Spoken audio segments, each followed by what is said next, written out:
আমার বাচ্চাটা অনেক কষ্ট করে পরীক্ষা দিচ্ছে। আমি বলছিলাম থাক মা, পরীক্ষা দেওয়ার দরকার নেই, এত অসুস্থ। গোল্ডেন আলহামদুলিল্লাহ, তো অনেক খুশি লাগতেছে। আমি এক্সপেক্ট করি নাই যে আমি পাবো, তাই আলহামদুলিল্লাহ পেয়ে গিয়েছি।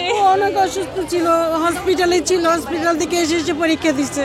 ওর হিমোগ্লোবিন কমে একেবারে মানে মাইনাসে চলে এসেছিল। হসপিটালে থেকে শুধু আয়রন দিয়ে ব্লাড দিয়ে পরে ও হসপিটাল বাসায় পরীক্ষার হলে এসে খালি অ্যাটেন্ড করছে আর কি। রেজাল্ট কি আসছে?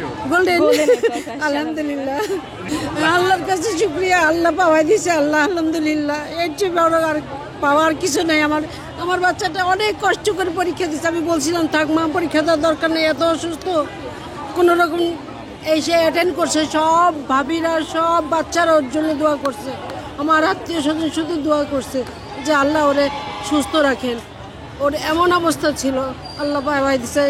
এর চেয়ে বড় পাওয়া আমার জীবনে আর কিচ্ছু নাই। অনেক পাওয়াই দিয়েছে আল্লাহ আলহামদুলিল্লাহ। পরীক্ষার আগে তো পড়া হয় না, ওর আগের পড়া দিয়ে পরীক্ষা দিচ্ছে। হ্যাঁ, বেসিকটা আমার ভালো ছিল দেখে আমি পরীক্ষা দিতে পেরেছি, আর নাহলে হয়তো পারতাম না। আমি একটা পরীক্ষাও পড়ে দিতে পারিনি ভালো করে। ওদের স্বপ্ন পূরণে পাশে থাকতে পেরে আমরা গর্বিত।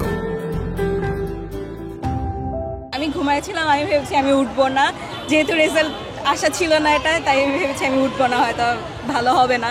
পরে আমার বোন কল করে বলে তুমি তো গোল্ডেন পাইছো। ও তো ইউনিভার্সিটি নর্সা হতে পারে, ও কান্না করতেছে ওইখান থেকে বসে বসে যে আম্মা আয়শা গোল্ডেন পেয়েছে। আমার আর কোনো চাওয়া নাই, আমার আর অনেক ভালো রেজাল্ট দিচ্ছে আল্লাহ আলহামদুলিল্লাহ। স্কুলে তো ভালো করতেই মোটামুটি, কিন্তু এই পরীক্ষা যে ও একদিন পরে এসে পরীক্ষা দিতে পারে নাই। ও শুধু পরীক্ষার ওষুধটা খেয়ে অ্যাটেন্ড করছে, বাস এই। এমনি ইঞ্জিনিয়ারিং পড়ার ইচ্ছা আছে আমার, যদি আল্লাহ চায় তাহলে ইঞ্জিনিয়ারিং রুটে যাবো।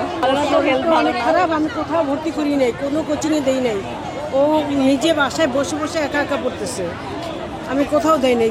দোয়া করো বাবা যেন একটা ভালো জায়গায় চান্স পেয়ে যায়।